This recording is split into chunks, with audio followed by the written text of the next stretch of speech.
welcome to the countdown. I'm delighted that you came out tonight. It's Saturday night at 10 p.m. My name is Daley, and I am the author of a brand new book, just came out about 7 weeks ago, called Apocalypse Never, Forging the Path to a Nuclear Weapon-Free World. And I was asked by the participant media people out in Beverly Hills, California, to introduce the film, because my book and this film you're about to see are really very much about the same thing.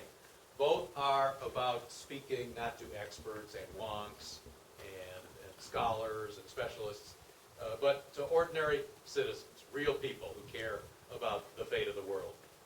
And directed at three things. One, educating that audience about the immediacy of the nuclear peril. Two, persuading that audience that the solution to the nuclear peril is abolition, dismantling every last nuclear weapon on planet Earth. And three, motivating that audience to participation and action. And really, both my book, Apocalypse Never, and this film, Countdown to Zero, are about trying to build a movement for nuclear disarmament that politicians will find impossible to ignore. The film does what I think is a very interesting thing. They take a single sentence that John F. Kennedy uttered nearly 50 years ago in a speech before the United Nations. And the sentence is this: every man, woman, and child lives under a nuclear sword of Damocles, hanging by the slenderest of threads, ready to be cut at any moment by miscalculation, by accident, or by madness.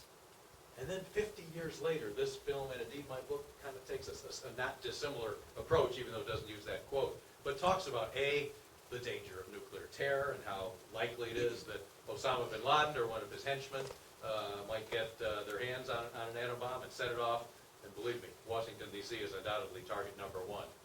Or two, the danger of accident that Kennedy spoke about. You will hear some astonishing things in this film, and indeed in my chapter in my book, which I call Accidental Atomic Apocalypse, of just how many times during the Cold War we came within minutes of launching not just one, but maybe 101 nuclear missiles totally by mistake, or miscalculation, as Kennedy said. And you will hear about the Cuban Missile Crisis, which brought us to the brink of a global thermonuclear war, and the Able Archer Crisis in 1983 that I write about in Apocalypse Never, that hardly anyone knows anything about, but arguably brought us even closer to a civilization-ending nuclear war, even though no one knew it at the time. So this is the case that people are making today for the notion that these bombs do nothing for our security and put us in immense, almost infinite peril, and it's time to get rid of them all. And now I would like to ask a very simple question, which is this: does everyone know what an atom bomb does? I'm not so sure that everybody really does. I think it's fair to say that an atom bomb, a hydrogen bomb, a nuclear weapon can do two inconceivably powerful things. One is a nuclear weapon can kill an extremely large number of people in an extremely short period of time. 10,000 people, 100,000 people. A nuclear weapon with a large enough yield, as the nuclear wonks like to say, could kill 1 million people just like that. Could destroy a city in a second. The snap of a finger, the blink of an eye, the single beat of a human heart. And you might think that would be bad enough. You might think that would be reason enough to get rid of these damn things. But nuclear weapons do something else.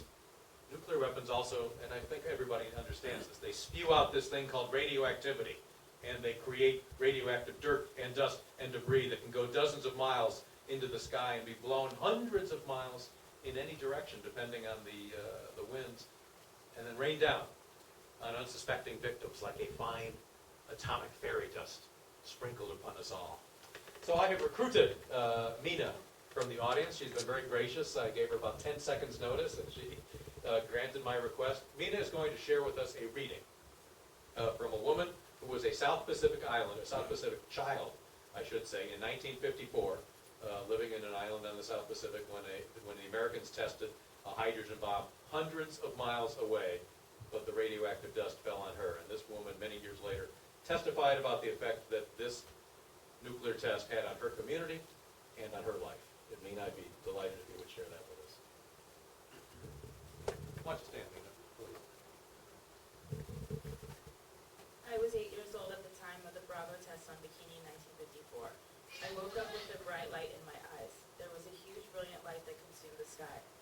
Soon after, we heard a big loud noise and the earth started to sway and sink.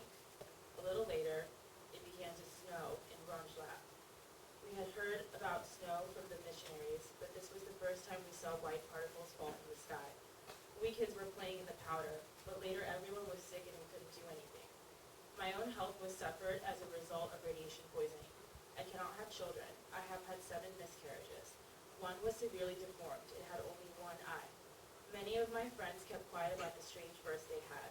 They gave birth not to children as we all like to think of them, but to things we could only describe as octopuses, apples, turtles, and other things in our experience. The most common have been jellyfish babies. These babies are born with no bones in their bodies and with transparent skin. We can see their brains and hearts beating. There are no legs, no arms, no heads, no nothing.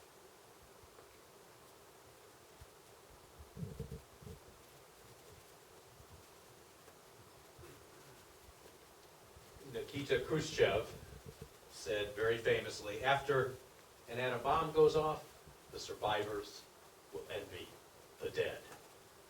And Mina has just really explained to us why that is the case. Thank you, Mina, very much for sharing Ms. Egnalong's testimony with us. You know, this film tonight for 90 minutes, my book that I worked on for 5 years, really elaborately make the case for the abolition of nuclear weapons, but I think I can say it right now in one sentence. I know that it's within the power of the human imagination to come up with some other better ideas for protecting American national security and indeed for maintaining peace on earth than that. I know that we can do better than that. And if I may, I will close with this. This is true for me in writing this book, and I really think it's true of the filmmakers too. Our zeal for advocating nuclear disarmament is not just about nuclear disarmament. It's, for me, about the notion of human promise and human progress and human possibility. It's about the notion that we don't necessarily have to be doomed to be the victims of our own folly. It's about the notion that human destiny, indeed, lies in human hands.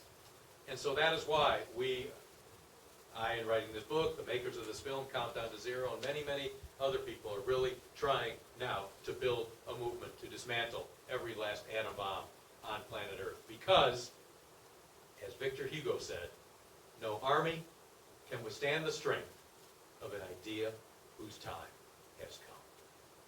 So this is Apocalypse Never, and this is Countdown to Zero, and I thank you for joining us tonight.